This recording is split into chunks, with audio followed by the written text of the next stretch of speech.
Live streaming.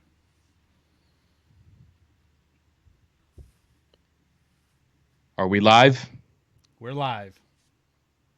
Was I?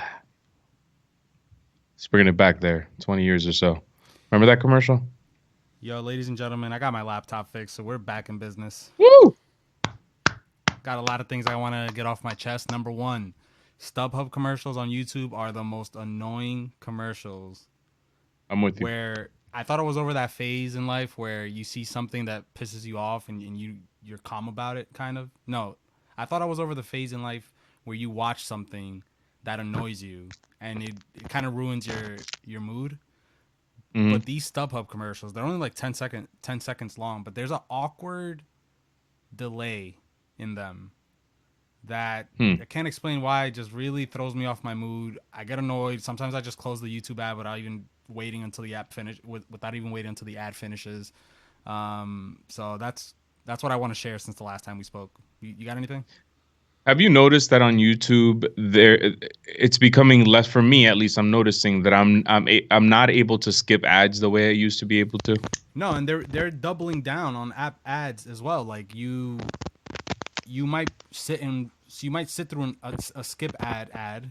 You might like skip it, but they'll throw in an ad right afterwards.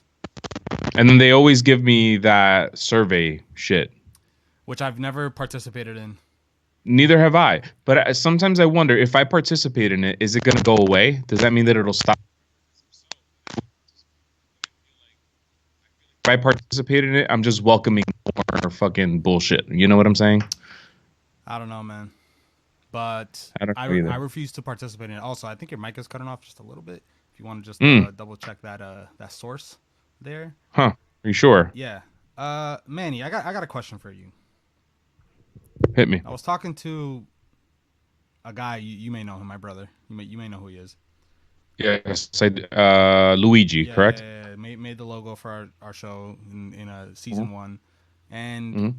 I said to him, if this Red Sox investigation comes out and all they found was that we used the replay room to capture the signs, right? Mm-hmm. Then nobody could convince me that that's a tainted World Series on any level like it is to the Astros. And that if that is what people are going to go with, because if you go on Twitter, you see all these people saying like both the 2017 and 2018 title should be vacated because they cheated. Both teams cheated. Where we don't even know what the Red Sox investigation is going to come out with, but both teams cheated. I'm saying that if all that comes out is that the Red Sox used the replay room to get the signs, then not only is that fair game, but I would go as far as to say that pitchers using pine tar is a worse violation than that. What do you think? I think that, in all honesty, I think that at this point, if it turns out that the Red Sox didn't do something completely egregious, then I don't know why the fuck this investigation is taking so long for Rob Manfred. He just keeps delaying it and delaying it and delaying it and delaying it. Now they're saying possibly next week, maybe mid-March. We may not find out until the beginning of the MLB season. So that kind of makes me feel like there's something more that was happening. But if you hear what Ian Kinsler came out and said, it sounds like what they were doing was kind of what Mark Teixeira explained the Yankees did for a time, or what Joe Girardi said in that video that came out of the MLB Network, that they were relaying the signs, relaying it to the guy at second base, and then that guy at second base was relaying it to the hitter. If that's the case, if that's what they were doing, then that's not that big of a deal. I don't think that they deserve any punishment, to be honest. So basically, it's what the Astros were doing minus the trash can banging. Well, what the Astros were doing were relaying it in real time, and they were. I don't know if you listened to the R2C2 podcast, but Sonny Gray and Trevor Bauer revealed that the Astros would have cameras pointed into the opposing team's dugouts and shit. And you had that guy who was removed from the stadium in 2018 against the Boston Red Sox, or maybe it was 2017. 2018. McLaughlin, who was recording the Red Sox during batting practice and had a camera pointed into, like, a guy in Astros credentials, literally just standing there recording inside the Red Sox dugout. They were just blatant. They were blatant in their cheating, and the way Sonny Gray and Trevor Bauer sounded in that interview, it sounded like they like this like what the Astros were doing was definitely by far and beyond more egregious than anything they've ever seen or experienced. So what that tells me is that maybe what the Red Sox were doing wasn't so bad, but given that the investigation is taking so long, maybe they were just really good at relaying the signs. You know, But see, I don't know. using technology to relay the signs, because if they got someone in the, you said the press box, someone relaying the sign to the guy on second. No, so the Astros would have someone in press credentials recording the opposing team's No, dugout. no, that's So that I understand. I'm yeah, talking about whatever comes out of this Red Sox investigation, where Mark Teixeira said that the Yankees were doing. What exactly were they doing? I'm assuming that. See, what I was trying to get at before, and what I'm trying to get at with everyone assuming that this 2018 championship. I'm trying to be an unbiased fan here, but but are people assuming that that championship is tainted? I well, mean, people I say it to you, I say it to you guys, but I'm trolling. I don't no, well, at this point right now, based on what I know, I don't think that that championship is tainted. well, Um, that's what I'm saying. People are going out. People are going out and saying that why, some people use the argument, why vacate the 2017 uh, championship if you're just gonna have to vacate the 2018 championship, and other people are saying that, mostly Yankees Twitter is saying that, you know uh, it'll be like, good day, 2017 cheated, 2018 cheated, and blah blah blah, 2019 Astros cheated. So I think they're lumping in the Red Sox 2018 season with what the Astros are doing. And I'm not saying that the Red Sox are innocent, because I want the investigation to come out first. But what I'm saying is that if the investigation comes out and all we find out is that they were getting signs using the replay room, which is, I guess it's against the rules because we're using the replay room for a different purpose than just like, rewatching swings or for replay for purposes, like to challenge calls or whatever, then I honestly think that's fair game, because the minute that MLB put a replay room in the clubhouse is when he mhm. basically allowed every team to see what the catcher was putting down as a sign in Right. that at And bat.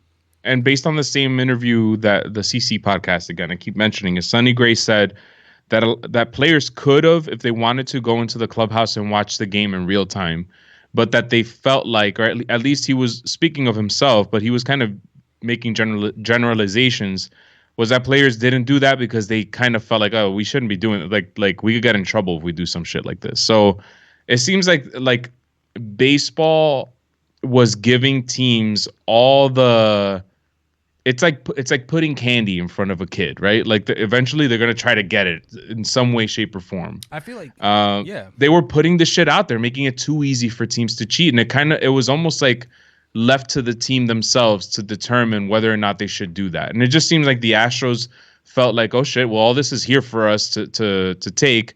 I mean, they took it a step further, but they went ahead and they took all the whatever option they could to cheat. Well, yeah. See, that's the thing. I feel like every team has the same resources in a replay room. The Astros Right. went one step further and figured out a way to relay the signs in real time, which at that point they crossed the line. But I would still go as far as to say that if you are a baseball team and you know that every team has a replay room, or Right. that you, when you're home, you're in an away game, that they might have something tweaked in the replay room, then I feel like that actually, to be honest with you, it kind of falls on the team that for it kind of falls on the team for not switching up their signs or having like a different way Yeah. to communicate signs from catcher to pitcher, or dugout to catcher to pitcher, whatever. Because the minute that they allowed this replay room to be a thing, you'd be an idiot to not use that to your advantage. Yeah. It's almost like And saying it, like you wouldn't peek at a catcher, at like a rookie right. catcher that doesn't know how to hide his signs. It's almost like you'd have to use your moral standards to not peek at the catcher for putting down the sign. And even to go even one step further, what's to stop them? It's never going to go away for them to grab signs from a video feed. That's never going to go away, because at the end of the day, there's TVs all around a Yeah. stadium. And like you said, you can watch tape from yesterday, and maybe Exactly. you're looking at a younger team, a Chicago White Sox team or a Kansas City Royals team, and the catcher's inexperienced and he doesn't switch his signs, and you may learn, oh shit, so in the last two games he's putting down one finger for a fastball just to simplify it, Yeah, and he hasn't changed that. So the next time I get to second base, I'm gonna make sure that I tell my hitter somehow one finger that's a fastball or whatever. You know what I'm saying? exactly. I agree with you. Teams have to find a way to switch up their signs. The Washington Nationals found a way to do it last year. The Yankees did it in the ALCS, even though they lost. I also think that some of this has to fall upon baseball, not just because they did a poor job in punishing the Astros and in relaying the information so that fans can trust that what you're putting out there is true or factual or whatever, but because you kind in a lot of ways when you put that replay room there without any rules or regulations, you were inviting teams to cheat essentially. And if you're still allowing these replay rooms to remain that close to the dugout, and it's just one monitor sitting there making sure that players aren't stealing signs or whatever, I in a lot of ways I still put this on baseball too, because the fact of the matter is players are going to find a way to get an advantage. When Ricky Henderson found out that the Bash brothers were taking steroids with the Oakland Athletics, he wasn't pissed that they were taking steroids. He was pissed that they didn't offer him some because he could have been an even better player. And that's the definition of a ball player. Let's be honest with ourselves. We like to think of these guys as these moral figures that are going to do the right thing all the time. But the fact that at the end of the day, they're human beings just like you and me. And if I was a minor league player who just needed something else, a little edge to make it to the big leagues and get that $1 million contract, I'm not gonna lie, guys, I would do it. Like, why not? You know what I'm saying? So I go back to what I said in the beginning. So in that case, what do you think is worse? This using technology to get signs and relay them to the guy on second, or pitchers using pine tar? I personally think that pitchers using pine tar is worse or a better advantage than a team using a video feed to get signs. Not re It's, except that it's well known that pretty much every pitcher is using a foreign substance on the mound because it's safer No, but and because you got a better grip and all that stuff. yeah, we can no. First, I don't think pine tar is a bad thing, and I think pine tar should be allowed for pitchers. I think Me that too. is that's a given. That should be a thing that pitchers should be allowed to do. But I think I can argue that you have one case where everyone has the same advantage because every team has a replay room, Right. and it only becomes an advantage if they get a guy on second, and that's only if they got the signs right. If the other team isn't being smart enough to switch it up when a guy gets on second, or switch it up per batter, switch it up per inning, switch it up per game, whatever. But I think using pine tar for a pitcher gives them a direct advantage, and I would just argue that I think that is a worse rule. Since it is a rule, they're breaking the rule by using it. I think that gives them a better advantage. So it all falls back to this whole thing being a tainted World Series in 2018. Then I think we all really need to just take a look in the mirror and realize that almost every game is tainted because every pitcher uses a foreign substance to get an advantage on the mound. So, you know, I don't know, man. I got I think if the rule was enforced that you can't have a foreign substance on the mound, then yes, I would agree with you. But because it's common knowledge that everybody does it, I don't think is that bad. but Now, and I think we know that not everybody was doing what the Houston Nationals were. I think the Houston Nationals were definitely the only team doing whatever it was they were doing in 2017 yeah, to yeah, that extent. the Houston Astros scandal is by far way worse than anything that I'm talking about. I'm saying that if you're a team that didn't use the replay room to get signs and figure out what other teams are doing, then Yeah. you're a team that not only don't you care about winning, but you kind of got to question who your manager is because it's there for you. Right. It's almost like when you go back and look at replays for tape for the next series. Let's say the Red Sox and the Yankees just had a 3-game series to start the season and they play them again next month. If I didn't do my due diligence and watch every bit of tape that I could to prepare for the next series, then I'm not doing my best to win. So if I have a replay room that's giving me more up to date stats, then you got to think that every team is doing it. And I don't think there's anything wrong with them peaking. It's almost like what are they supposed to do? Like blind themselves from looking at Yeah, what the no, catcher's yeah, doing, exactly. looking at what the third base coach is doing. So just because using a foreign substance on a baseball gives you a direct advantage, it might even the playing field between pitcher and batter, at least in terms of grip. But at the end of the day, it's a rule that they're breaking, and they're getting a direct advantage. I don't need a guy to be in a certain position for me to use the foreign substance and throw this ball better.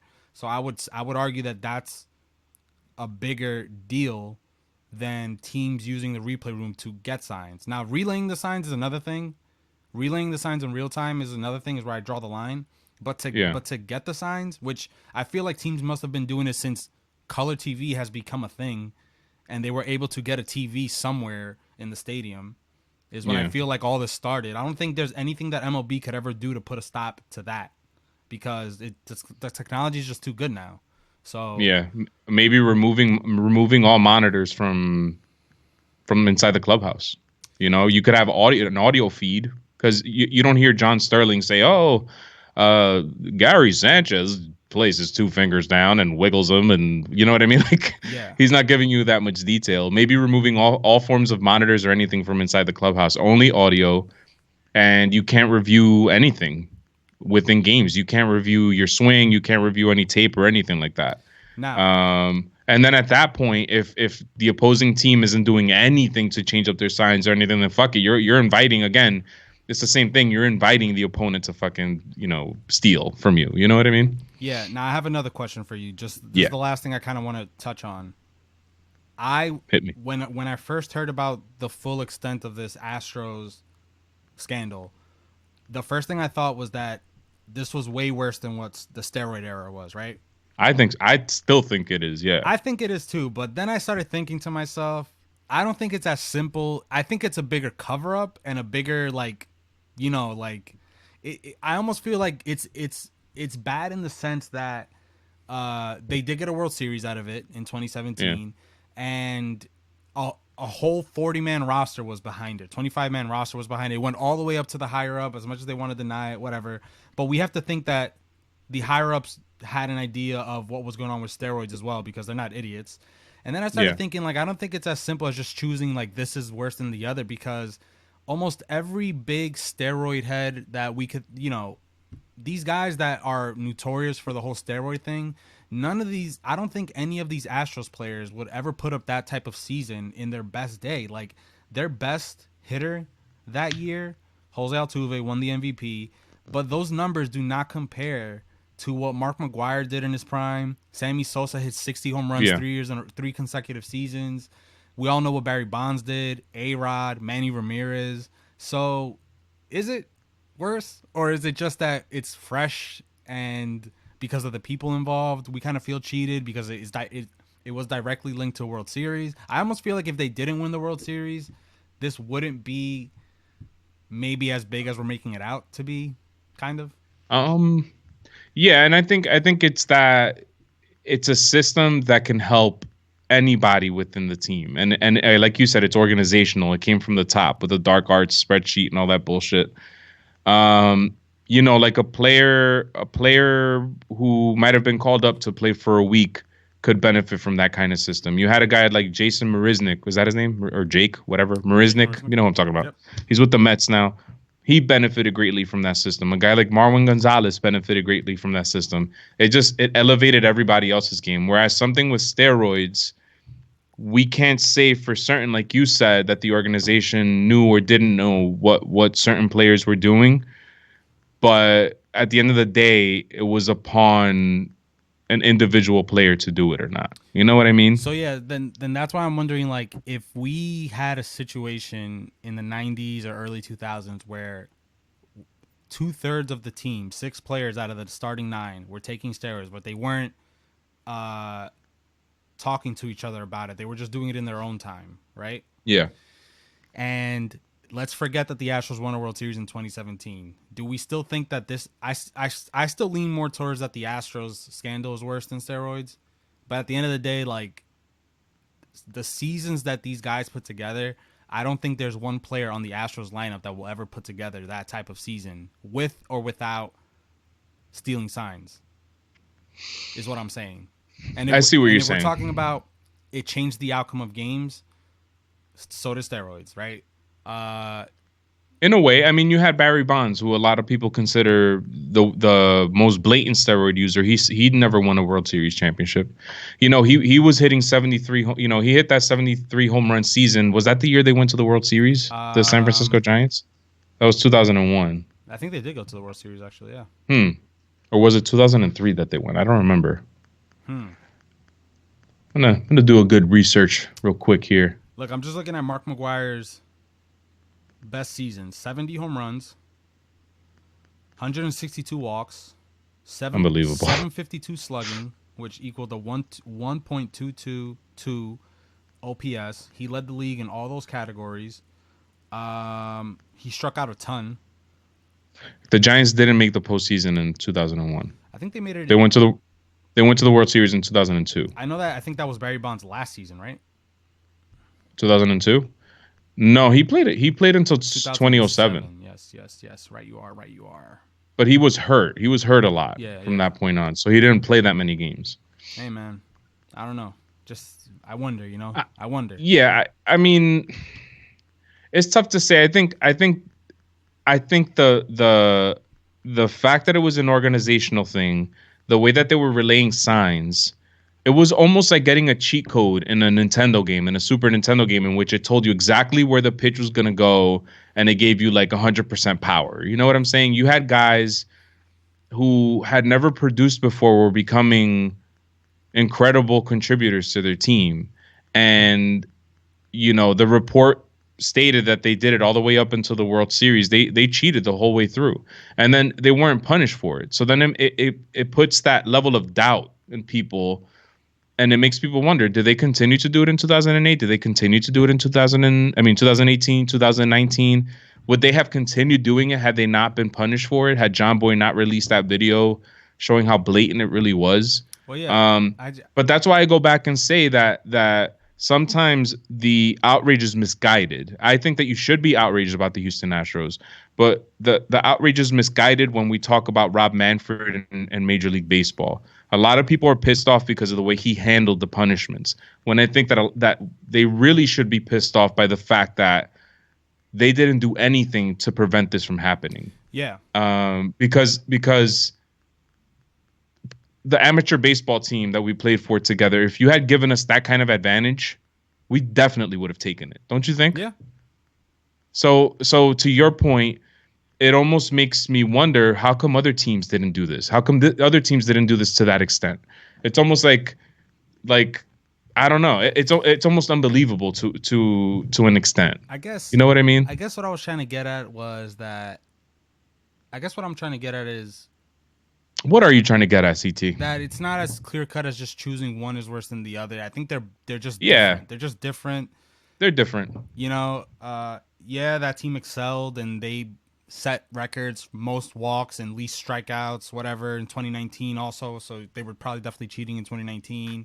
And we're talking about a team where anybody who ended up going to that team turned into the best version of themselves. Pitchers too. And pitchers and hitters. I'm talking about a guy like Josh Reddick, who isn't he's not going to light up the world on fire, but he's an amazing contributor for that team. He pulls his weight. You have a guy like Michael Brantley, who was incredible with the Indians, and he became a different kind of player with the Astros as well. You have a guy like Yuli Gurriel, who came from Cuba in his 30s and had the best season of his career last year. Yep. Again, Marwin Gonzalez, the Marisniks of the world, guys like that. It's, you know, I wouldn't be surprised if a guy like Jose Altuve goes out and has an incredible year this year. At the same time, I wouldn't be surprised if someone like Alex Bregman had a little bit of a drop off. Yeah. Because last year he was Mike Trout adjacent. You know what I'm saying? Yep. You're right, man. You're right. You're right. I don't know. Listen, let's shift over to a couple of other things that are going on in baseball. This Astros thing is still hot. Still a hot topic, I think. Yeah, man. I don't know, man. I'm like sick of it, but at the same time, it's never gonna end. And you're seeing in spring training They've been plunked 7 times as of yesterday, which is the most of any team in spring training.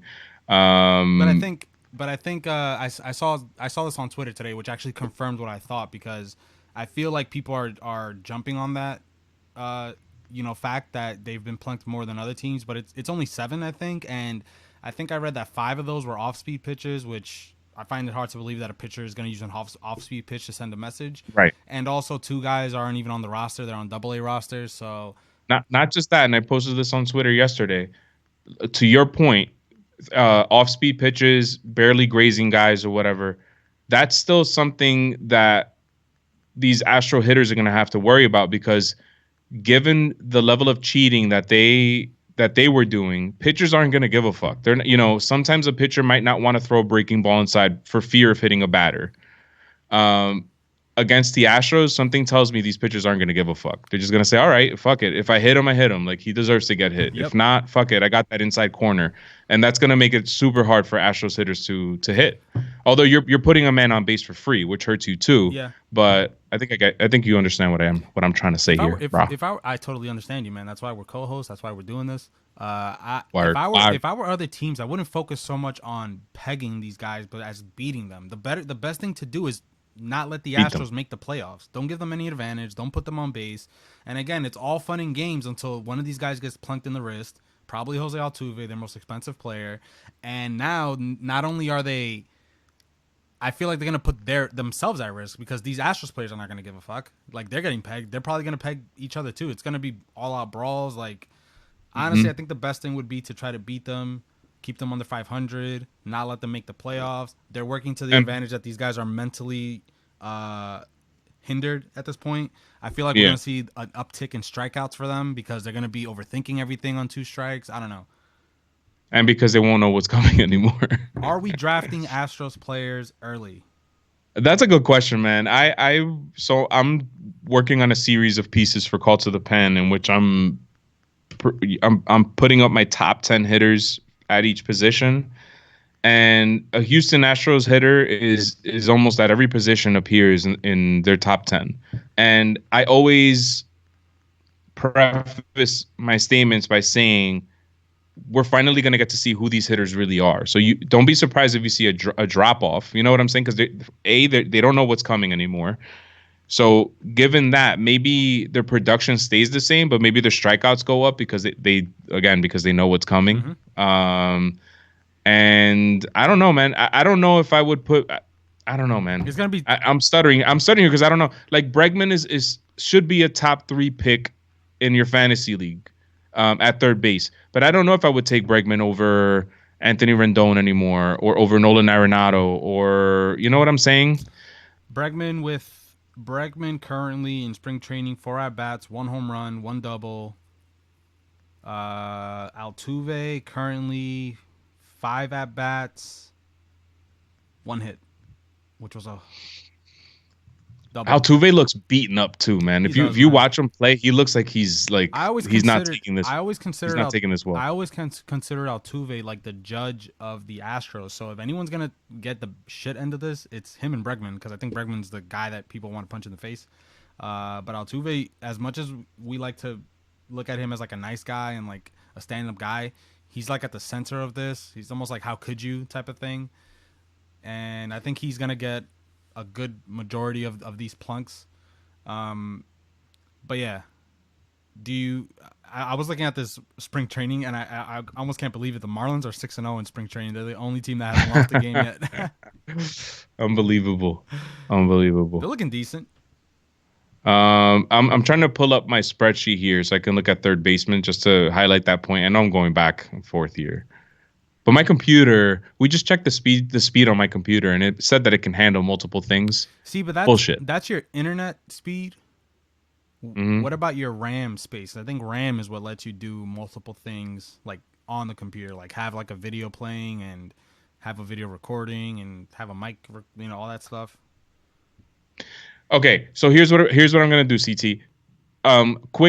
Quick game, this or that, right? Third baseman, fantasy baseball. Would you take this player ahead of Alex Bregman? Yes or no? Ready? Nolan Arenado. Yes. Anthony Rendon. Yes. Jose Ramirez. No. Rafi Devers, Ty. Manny Machado, Yes.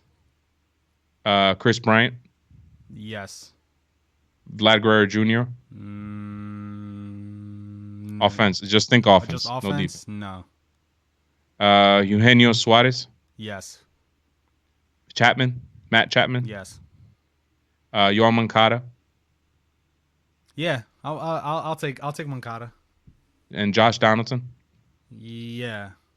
So basically, you said no to like two out of those 12 players, two or three out of those 12 players, and that's kind of what you're dealing with the Houston Astros players in fantasy. I think they're going to drop off in picks. Suddenly, this turned into a fantasy baseball show. But anyway, I don't. So I don't know. I don't even know what to say. Man. It's crazy. I don't even know. Yeah, I mean, if I thought that Bregman was who was the player he's been in the last 2 seasons, I would have some of my interests would have been different. But the only reason I'm taking him over Devers is because I really don't know with Devers. He put up way too good of a season last year. It's almost like that Cody Bellinger situation after he won the Rookie of the Year. He came back and didn't have such a great sophomore season compared to that one or compared to his last year's season. So I really don't know with Rafi Devers. Yamonkata seems like he was on the verge of breaking out into starness at points last year, so that's why I would take him. But again, if I knew Bregman was the real Bregman, a lot of those answers would have been Bregman. So, How about in the outfield, real quick? This is gonna get boring for people. How about in the outfield, George Springer so these are easy: Mike Trout, Yelich, Betts, Acuna. Of course, you're gonna take yeah, those guys over, and Bellinger too. How about Juan Soto? Do you take Soto over Springer? no, yeah, I take Soto. Martinez, JD Martinez. Shit. Sometimes I look out into the window, Manny, and I see clouds, and I think to myself, is it gonna rain today? Is it like a rain day? Give me JD Martinez. Ooh. Ride or die with this guy, man. How about Bryce Harper? Oh wow, that's a good one. Harper, man, give me Harper. And I love Springer, by the way. I actually think Springer's gonna bounce back. I think Springer's gonna bounce back. Aaron Judge. You're gonna say Springer. Give me Springer because Judge, bro. In fantasy, I can't deal with that guy getting injured again. He's gonna get injured, unfortunately. Charlie Blackmon. Give me Springer. Ah shit! Really? No, wait, whoa. He's one of those. He's one of those sleepers, man. No, last year he was insane. Like he started off slow, and I don't want to talk about a certain trade that went down. Oh my god! In our fantasy season, give me, give me,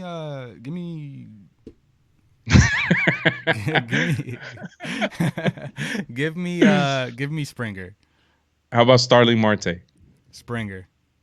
And would you consider Cattell a second baseman or an outfielder? I think he mostly played second last year, so second. But I had him on my fantasy squad, but that's why those are the valuable guys. He had like 3 positions. He had like third or short, second, and outfield. So for all you guys listening out there for the fantasy tips, those are the guys that you want to keep on your team. Hold on. I'm sorry, man. Give me 1 second. My daughter's sick. My wife's taking her to the doctor. She just texted me. I'm going to respond. So there's going to be a moment of silence here. All right. I'm going to just also text you, man, so I pop up in that screen. All right. Wow. That was a good one, though. All right. And then this is outside of the whole Astros cheating scandal situation. I wrote a piece yesterday on Call to the Pen about Justin Verlander and why I think he's going to start to decline this year. And I knew that Astros fans were going to give me shit for it. Don't do it, man. And I understand why. He won the Cy Young Award. He had a 0.803 regular season whip, which is fucking Pedro-esque. You know what I'm saying? He struck out a ton of batters. He started 34 games. He's Justin Verlander. He's a Hall of Fame pitcher. He's elite. He's amazing. I don't want to take any of that away from him. But I think he's either 37 or he's going to turn 37 this year. At some point, that stuff will start to diminish. I'm just saying that I think it's going to start this year. And the reason why is because last year, aside from all those amazing stats he gave up the third most home runs of any pitcher in Major League Baseball. He had an extremely elevated home run per nine rate. And then when we came to the postseason, he did not look like himself at all. He posted a 1-4 record in 36 innings. He gave up 8 home runs or something like that. And he just didn't look like the same guy. So I think that the Astros are going to have to either limit his innings so he doesn't tire out by the end of the season, or they're going to have to watch this guy tire out at the end of the year and become a non-entity for the team. That's not to say that he's not going to be a good pitcher next year. I just think that we're going to start to see his numbers start to go down a little bit. And I think that that's natural. I don't know why that's so offensive to people. You should start to decline at this point in your career. I don't. And it's not normal that he went from somewhat of a decline in Detroit to this type of pitcher with the Astros in his mid 30s. That shit just doesn't happen. You know what I'm saying? So Yeah, but that's what my point is. I gotta say I don't see him. When you say decline, you mean like instead of Cy Young, he's gonna be fifth in Cy Young? Like that's still a decline, but Yeah, well, that's what I'm saying. He could be in Cy Young contention. He could be a top 10 Cy Young vote because if you take getter. because you could argue who should have won the Cy Young, Garrett Cole or Verlander, but if you take Garrett Cole out of the equation, Verlander was the clear cut Cy Young. Oh, for sure. I didn't even realize he led the league in WHIP last year, and A 0.803 whip.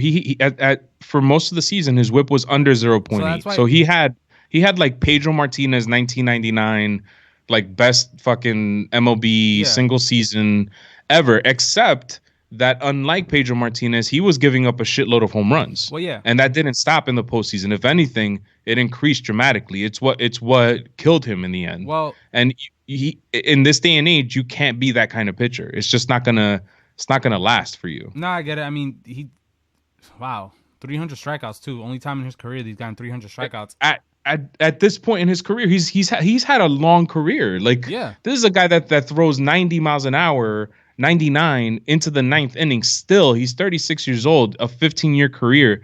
At some point, this shit has to slow down. And I'm just saying, I know he had an incredible season last year, but based upon how he struggled at the end of the year and in the postseason, to me, that's a sign that he's getting tired, and to me, that's natural. You know what I'm saying? So I'm saying he may not be a 2.58 ERA pitcher, 0.803 WHIP pitcher in 2020, but he might be a 3.15 pitcher with a 1.005 WHIP pitcher, which is still fucking elite. You know what I'm saying? He might be Tanaka, is what you're saying. He might be. I think he'll still be better than Tanaka. I don't know. I don't see Justin Verlander losing it this season, barring injury. I mean, like unless he goes through some serious injury, and unless they find out more about the Astros that they're actually doing something with their pitchers. But as long as everything stays the same on that end, I see Justin Verlander having a very elite season again. As a matter of fact, I will be drafting Justin Verlander before the 5th round. Oof. What do you think? Wow. I don't know. I'm going to ask you a question then real quick, because in my fantasy top 10, if I were to crowdsource all of the major fantasy sites, Justin Verlander should go somewhere in the top 5, even top 3. Not in our do league. Do you take Justin Verlander ahead of Garrett Cole? No. Okay. Believe it or not, I might, just because I don't think Garrett Cole's going to have the same kind of year with the Yankees. I think that there's always a drop off when you go to New York. But anyway. Whoa, wait. Whoa. I don't think he's going to strike out 300 batters, and I think in the postseason he might turn into that pitcher. But in the regular season, if you fucking you just said that you expect Verlander to lose something. Mm-hmm. And now you're saying that you'll take Verlander over Garrett Cole, which means you expect Garrett Cole to also lose something. But he's not just losing something. He's losing something on the New York Yankees, who just paid him $400 bajillion. Do you think that Do you think that Garrett Cole? Listen, this is a Yankee fan talking. I don't want to hype this guy up too much because then it's going to be, oh, the biased Yankee fan. You know what Oh, you jinxed it. All that bullshit. He's going to be a great pitcher for the New York Yankees. He might be the best pitcher the Yankees have had since fucking Ron Guidry or some shit. I just don't think he's gonna be a sub 2.5, 350 strikeout pitcher like he was for the Houston Astros. I think he's gonna be elite. I don't think he's. I don't know. I don't know, man. I don't want to jinx this. Are you just stop putting this pressure on me, man? It's one thing to jinx something, but are you just the type of person that doesn't like success and doesn't like good things? Because when the Yankees got Giancarlo Stanton, I don't remember what your reaction was, but I imagine it was something along the lines of like, just let's not get ahead of ourselves type of thing. Probably, man. It's not that I don't. I can't just sit back and enjoy shit, man. Yeah. It's cool, man. But I still think you take Garrett Cole over Verlander on a draft. All right, fine. Yes, I would. I know. All right, fine. You got me. Who else? All right, I take Cole. All right, Jacob deGrom. I take deGrom. Scherzer. Buehler. You know what? Since this year I'm gonna be a little more bigger risk taker, give me Buehler over Verlander. Shane Bieber. Verlander. Flaherty. Verlander. Chris Sale. Verlander. Steven Strasburg. Verlander. Blake Snell. Holy shit. Verlander over Blake Snell. Patrick Corbin. Verlander. Verlander.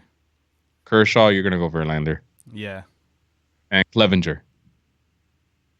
Verlander, yeah. I think Clevenger's starting on the IL, actually. So he is going to start on the IL. Wow. Okay, so he's a top 3 pitcher for you. I think I chose Buehler over Verlander, so he's top 5. Top 5. Verlander will be there in the 4th round. I think Chris Sale's going to shock some people this year, man. Yeah. I hope he does. But if you're asking me to draft a team where I take my biasness out of it, then I'm taking Verlander over Sale. We're talking about a guy that has not shown. Let me just not confuse myself real quick. But this guy has not lost time like in a while. Who, Verlander? Yeah. Actually, I lie. Yeah, no. I mean, he's a safe bet. It's fucking. But that's what I'm saying. Like, when is this shit? When was the last time you saw a pitcher that goes out there and starts 34 games with regularity for 15 years? The only season he didn't start 30 or more games was in 2015. 2015. Other than that, it's 30, 32, 33, 35, 33, 34, 33, 34, 32. Yeah, but these guys, it's crazy. Like, that shit, it's unheard of. In this day and age, that doesn't exist. Yeah, but do we think Scherzer's down the same path? I mean, he's in the same trajectory of Verlander, and also there's guys that have existed like this in the past. Like, I'm pretty sure Kershaw. I mean, that's actually a bad example. He always has a back issue, but guys make it, man. There's guys out there that can pitch like this. Fucking nuts, man. I'm taking Verlander. All right. I'm betting on Verlander this year. Is what I'm saying. Give me another one, man. I'll give away all my fantasy secrets. Max Scherzer. Yeah, Max Scherzer too, man. What were they doing to these pitchers in Detroit? I don't know, but if those guys ever came out that they were on some illegal substances, I wouldn't be surprised. I'd be upset. I would be upset, but nothing upsets me after A-Rod. I think I've mentioned that countless times on this show. Do you think that Jacob deGrom could win a 3rd consecutive NL Cy Young? I actually think he's going to. I think I know we usually wait until the season's about to start to do this, but my pick for the NL Cy Young is Jacob deGrom. Yeah, I think so too, man. And I was looking at his contract. I cannot believe that he signed that extension.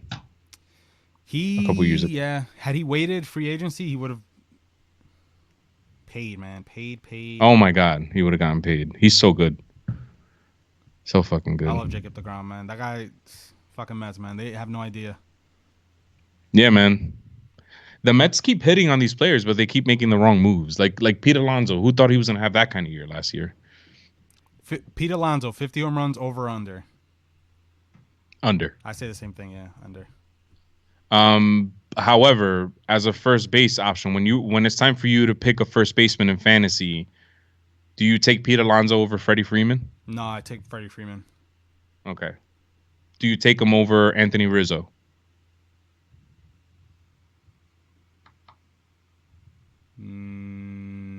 No. Give me Hmm. Rizzo. Goldie. Goldie. Damn. Wow. What? You have no faith in Alonso, huh? He's only had one season. Yeah. Okay. I mean, I'm willing to take risk, but I'm not willing to take risks. Like I'm not really willing to take a Mets risk. Crazy. Mets risk. So, what else is there to talk about? Let's talk about the Yankees injuries. All right. Let's wrap Damn it. it. Let's wrap it up with that. We're closing in on 40 something minutes here. Let's not get crazy. Let's just hit me with what you're going through right now, man. You can talk to me. Um, I don't understand what the fuck is happening. I mean, Aaron Hicks, Tommy John surgery. Uh, James Paxton, that surgery on his ass. Um, Aaron Judge with the soreness. Who should Giancarlo Stanton with the calf strain. Luis Severino with Tommy John surgery. Luis Sessa with Tommy John surgery. You're hearing now that Domingo Herman was in a car accident, although now I'm seeing that maybe he wasn't. Um, I don't know, man. I don't understand what the fuck is going on. what's Hicks' status? Usually I criticize the Mets for how they handle injuries and stuff. I don't tend to criticize the Yankees because they're very conservative when they're handling injuries.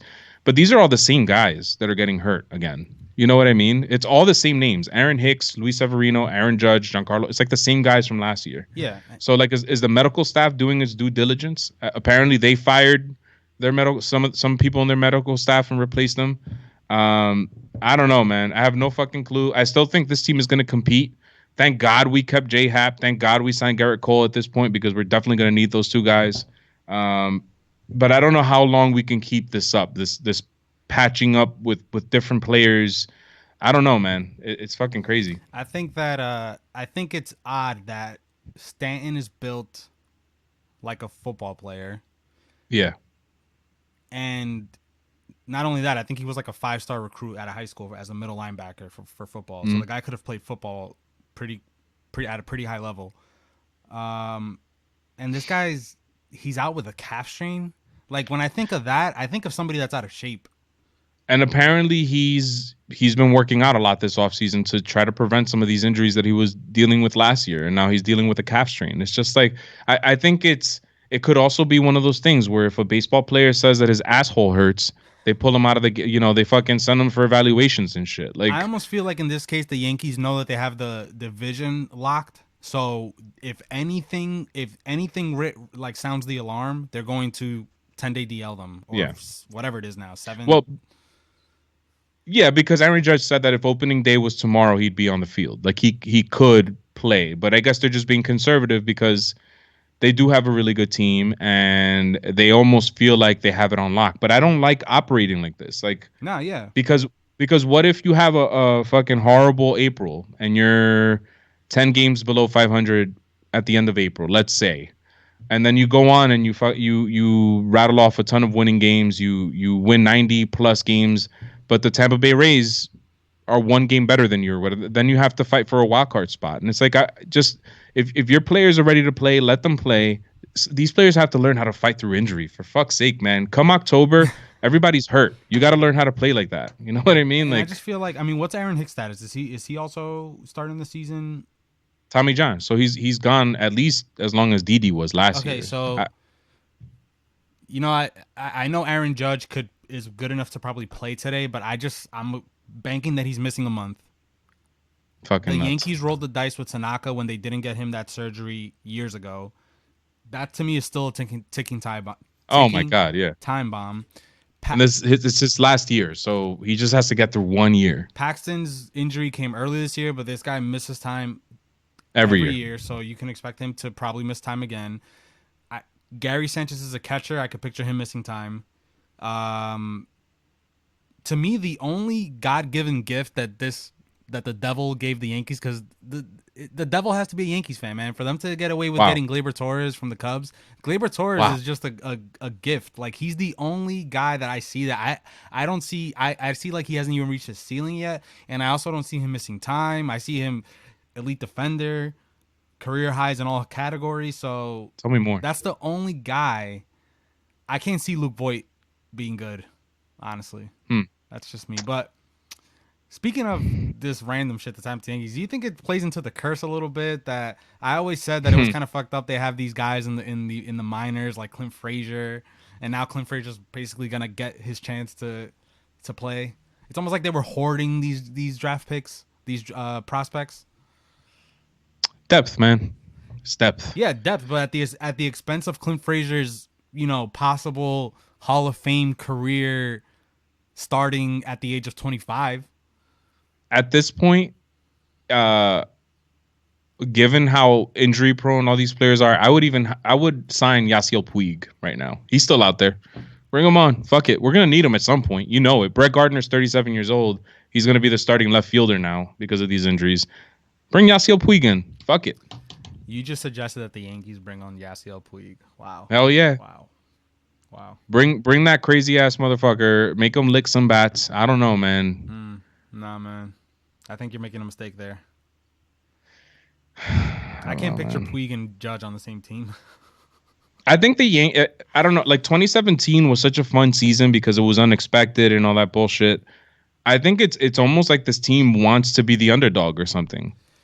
As hard as they try, as high as their payroll is, they just continue to try to be the underdog. And I just want a team that's gonna come into the season fully healthy and they just start fucking winning, rattling off wins from the first game until I want 100. I want 120 win regular season. Like I don't want to feel any stress during the season. I want to get into the postseason and just be favored all the way through and just get that fucking championship already. I'm sick of all the injuries. I'm sick of all the anxiety and the nervousness and the what the fuck is, Aaron Judge is he's elite, but he can't stay healthy. Are the Yankees going to choose not to give him an extension and he's going to eventually leave us? Like, I feel like I'm a battered fucking, spouse here. I'm abused. The Yankees abuse me, CT. Hey, man. You know what? I lied. We should talk about one more thing. And Nah. real quick, the proposed rule changes for the playoffs. I feel like we haven't recorded in so long that I don't remember when they actually came out. It's been a while. I nearly forgot exactly what was proposed, but just to confirm, this isn't actually happening this year, correct? No. It was just a proposal. It's a proposal. I think it's Rob Manfred throwing something out there. It'll be negotiated down, but I think there is going to be some sort of change that's going to happen. So how do you feel about? I think the biggest the biggest issue that people were having is that under these new rule changes, a team like the Red Sox would have gotten into the playoffs last year, or teams under 500 would have actually been on like the cusp of getting into the playoffs, which I find kind of odd. Which is fine. Yes, and what I don't like about it is that it gives the what do you call those fucking teams? The best teams, the first ranked teams, way too much off time. So it's supposed to give them an advantage because they're supposed to be able to select which teams they want to face, but you're also giving them a disadvantage because they're sitting down for a week plus, waiting to play their series. And we know that in baseball, that tends to hurt you more than it helps. So I think they're gonna have to work that out somehow. Maybe you play elimination games if you want to do that between these teams. I don't know, man. Yeah. I kind of like that not too many people make it into the postseason in baseball because the pressure is so much higher. Every game means something. But I get it. You want to get more teams involved. You want more teams to stay in the playoff hunt, make things interesting for longer, more eyeballs on the screen and all that stuff. I get it. I understand that we probably need to expand the postseason a little bit, but I don't like this one so much.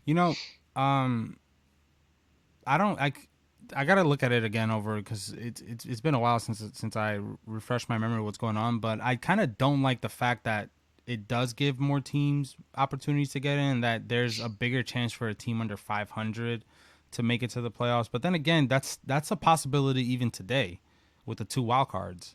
Yeah. Like it's possible for the teams have made it to the playoffs with 86 wins. What did the Nationals have last year? Like 87. Something like that. I think teams have made it with less wins than that. 83 maybe, or Yeah, You know like that there was that one season where there was a whole bunch of tiebreakers and shit. yeah, I think some of the that's like 2 games over 500. So that's a possibility today, but it's a bigger possibility if they make these rule changes. Um, but what I think MLB would do to sell this is that they would shorten the season, which I think people are on board with. To be I'm on honest, board with that. I'm kind of on board with it too. It depends how much we're shortening the season. I think that baseball gets screwed over because they have the NBA postseason kicking off pretty much when the regular season starts. Although the NBA postseason is a season all by itself, It actually goes into and the All Star because break, I think. yeah, and because the NFL starts before the MLB postseason ends. Yeah. If they could make it so that maybe the postseason starts a little bit earlier or something, I don't know. I don't even know how you solve this problem. Yeah. You would have to shorten the season drastically to not interfere with the NFL. Like it would have to end in August, and I don't think that's possible. That's 2 months. That's like 60 games. That's not gonna happen. I concur. Me too. I say, listen to that R2C2 podcast with Trevor Bauer and Sonny Gray. They get into how baseball doesn't allow them to express themselves as much and stuff. I think baseball just has to market itself better, You know, and and then none of this would be a problem. Trevor Bauer, when he went on his rant the other day, he sounded like a baby. I like Trevor Bauer. Like in this podcast particularly, it's not his venue, it's not Momentum, that his company or whatever. So he was a little bit more himself, and I liked his ideas and everything. But yeah, he comes off like a baby sometimes Yeah, in these videos. like you know, if I had to make a case for something, and I'm coming off like that, I just feel like he's acting like such a baby. Like, you're a professional, man. Like, you've probably had some good arguments, but one argument that he did make, which I kind of agreed and disagreed, was the whole thing he said about Steph Curry doing a bounce pass and it being all Hmm. over the place with billions of views in no time. Yep. But with baseball, it's different. I kind of don't know what he's talking about in terms maybe of sharing. He has a point, but in terms of like seeing the update, MLB's pretty quick. If you have the MLB app, if you have a Bleacher Report app, if you have all the apps, they're all pretty much on time with the video ready to go for you to watch it. Now, if we're talking about copying that down and blasting it out there, I guess that's what he was talking about. But in terms of like availability, I feel like it's pretty normal as far as technology goes. Is that just Yeah, me? they're Like, getting. I think baseball's getting better at it. If anything, it's the marketing of the players themselves. Like someone like Steph Curry, I don't know how many followers he has off the top of my head, but I'm gonna assume that someone like Steph Curry has millions of more followers than someone like, I'm not even gonna say Mike Trout, even though he's the best player, but a popular baseball player, someone like Aaron yeah, Judge. I bet you he has millions of more followers than Aaron Judge does, and I think that's a problem. yeah, but I mean, to me, Steph Curry's gonna go down as one of the most popular players of all time. Judge has 1.1 million. Steph Curry 29 million. Yeah, 1.1 versus It 29. should it shouldn't That's be that absurd. it shouldn't be that big of a drop, a difference. But I also kind of get it because Steph Curry to me is the best thing since Jordan in terms of Okay, so let's try to compare two more evenly matched players in both before sports. before we go on. Steph Curry the best thing since Jordan in terms of entertainment. Yeah. Let's get it correct.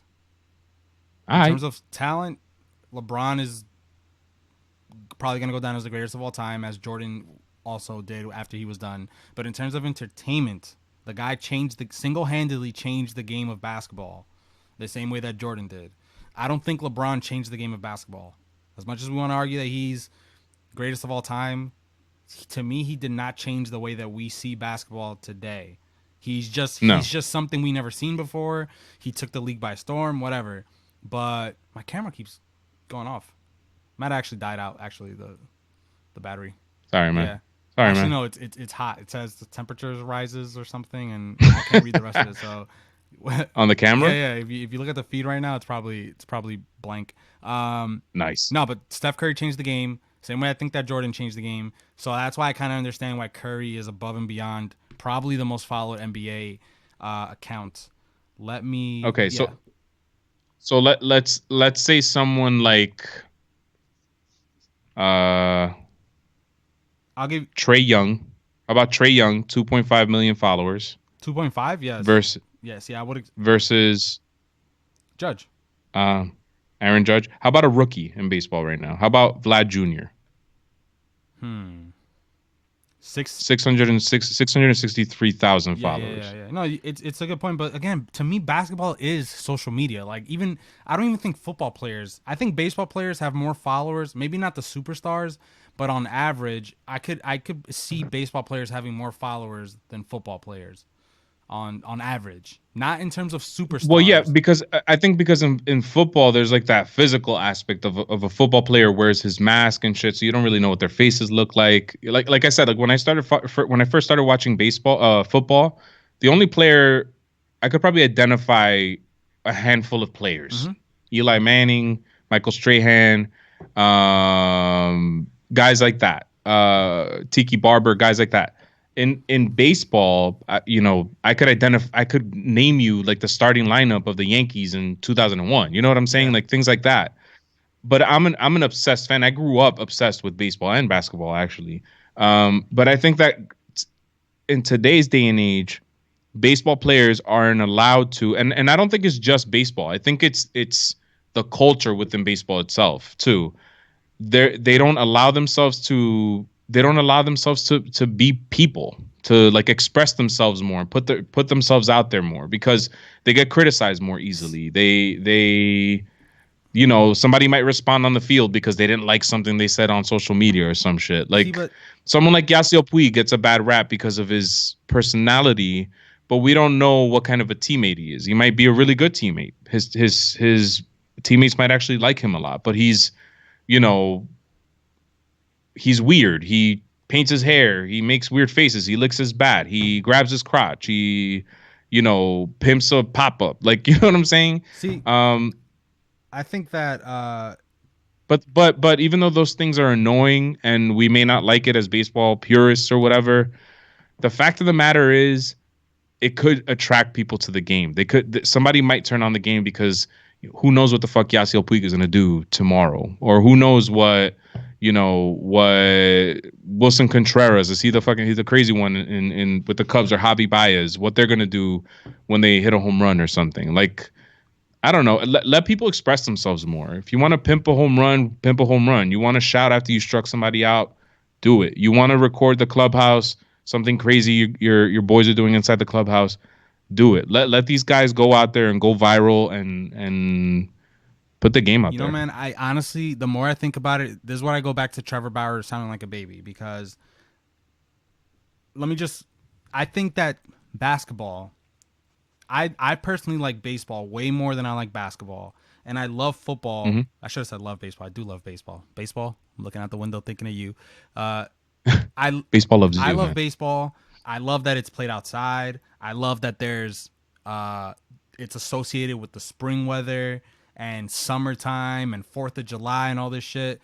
Um, when I compare that to basketball, basketball is filled with a lot of unnecessary drama. Like, I actually hate it. Those guys can't fight. When they get into brawls, they can't fight. They're really awkward and lanky. They And still look how popular the Yeah, sport is. I'm making a point. I'm making a point. They all try to be All right, they all try to be rappers, which is corny as hell because if you wanted to be oh my god, did you watch Damian Lillard's performance in the All-Star no, game? but was it awkward? Shit was terrible. I thought it's horrible. I've heard him freestyle and I thought it was okay, but I thought he was coming from like a street type of like Nas angle, which I'm like, yo, you're a basketball player, you're a millionaire. If you wanted to drop this type of knowledge and raps, why didn't you choose that route and try to make it in Right. that sense? But that's neither here nor there. As corny as I think basketball is, there's just something about crossing a guy up, dunking on them, shooting a ball in a guy's face and making it game buzzer beaters, all that stuff, right? I think basketball has more opportunities for viral videos, which is probably why an average basketball player is popular, right? And Hmm. I go back to baseball and football. I just think basketball is the swimsuit model and a thong version of sports. And it's always gonna be that way. As much as we want to blame society and all this and that, these girls on IG that are just flaunting their their God given bodies or enhanced bodies in a lot of these cases are always gonna dominate the likes, the retweets, all the stuff, right? And I think basketball is the same way because if I had to ask you how many followers Aaron Rodgers has, I'm talking about Aaron Rodgers here, who is on a lot of State Farm commercials and has been for a while. How many followers, without looking, do you think Aaron Rodgers has? Compared, remember, Aaron Judge 1.1 million. How many followers do you think Aaron Rodgers has? 5 million. 1.3 million. Oh wow, that's How many surprising. do you think Tom Brady has? 30 million. 7 million. What? No Now if way. yep, 7.3 million. Now if I had to ask you some guy like Trevor Bauer who chooses to market himself, goes out of his way, is a guy that young people can relate to, is a guy that's vocal, does all the checks all the boxes in terms of marketing himself and trying to get his name out there. How many followers do you think he would have on Instagram? Now Aaron Rodgers has 1.1 million, Vladdy Jr. 600,000. Give me Trevor Bauer, yeah. 300,000. 119,000. That's nothing. So But that's the thing. I think that someone like Trevor Bauer, unfortunately, like sorry guys, my wife is of the Caucasian persuasion, so take this with don't take this as disrespect, but he's like a goofy, kind of nerdy white dude. You know what I'm saying? Who a lot of people can relate to. And I'm not just saying because he's white. It's just like there are some white guys out there that you can relate to, that you can that have a presence on social media that they're funny, you want to follow. And I could say the same thing about African American or black or Hispanic players too. Like someone like Aaron Judge doesn't have much of a personality on social media, which I guess that's why I understand why he only has 1 million followers. But take for example, what if Aaron Judge had Trevor Bauer's personality when it comes to wanting to put himself out there on social media? I bet you Aaron Judge would have way more followers than he does right now. man, I don't know. See, this is what I meant before because I talk all over the place because that's just my nature. But I do too, man, because I almost lost myself with what I just what I said. meant But before was that Trevor Bauer came off as a baby to me because, yeah, he was making points, but I don't think it's 100% MLB and Manfred's fault. I think they're 40% players and maybe 20% just the fact that baseball just isn't as as appealing as I mean, when I think of basketball, I think of the perfect storm. We're talking about the Laker cheerleaders with rap culture infused into basketball, the streets, the legends, Michael Jordan, the sneakers. It's like the perfect storm for marketing. It's almost like they don't but need any help. Where other teams could it, use it, yeah, they don't need it. In terms of football, we're talking about the sport itself, markets itself. Like it's more exciting to watch it. There's only 16 games. Sometimes I'll admit, like, unless you played baseball, unless you have a deep connection to the game, you're not ever gonna see it as anything better than what you see on, like what you see on TV, what they're presenting to you. yeah. And With basketball, the players just know how to market themselves much better than baseball players do. I think Um, what I'm saying is that I think it's two things. It's one is MLB's fault. One is baseball players. Trout doesn't want to market himself. I think you have Kawhi yeah, Leonard, who's like the Trout, literally in terms of personality. Maybe Trout. I think Trout has more of a personality than Kawhi Leonard. for sure. And Kawhi Leonard cannot get out of his own way because him doing something awkward is a meme. Right. Like it, The and I laugh. think it's because he's a basketball player. There's a baseball player can get away with that. Adam Gase got away with it for being a freaking weirdo in a Jets press conference. A basketball player would never get away with like hiding from that.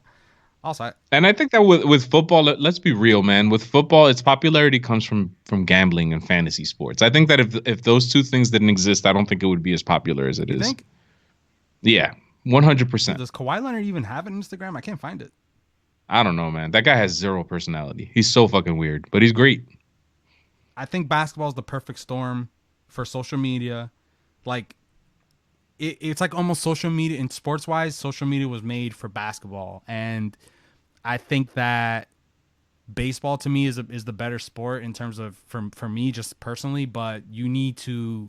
The only way baseball's ever gonna grow is to maybe figure out a way to get kids to play baseball and get rewarded for it somehow. Maybe start paying these kids in high school. Maybe.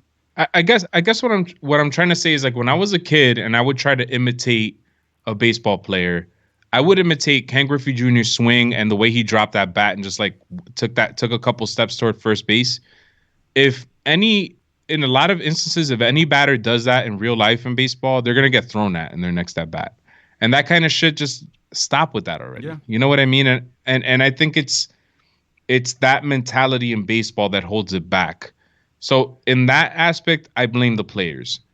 In the aspect of marketability, I think that, and especially based on that interview that I keep referring to, it sounds like Major League Baseball goes out of its way to prevent players from marketing themselves. Like they frown upon it heavily. Yeah. And Nobody, which I love. I love that.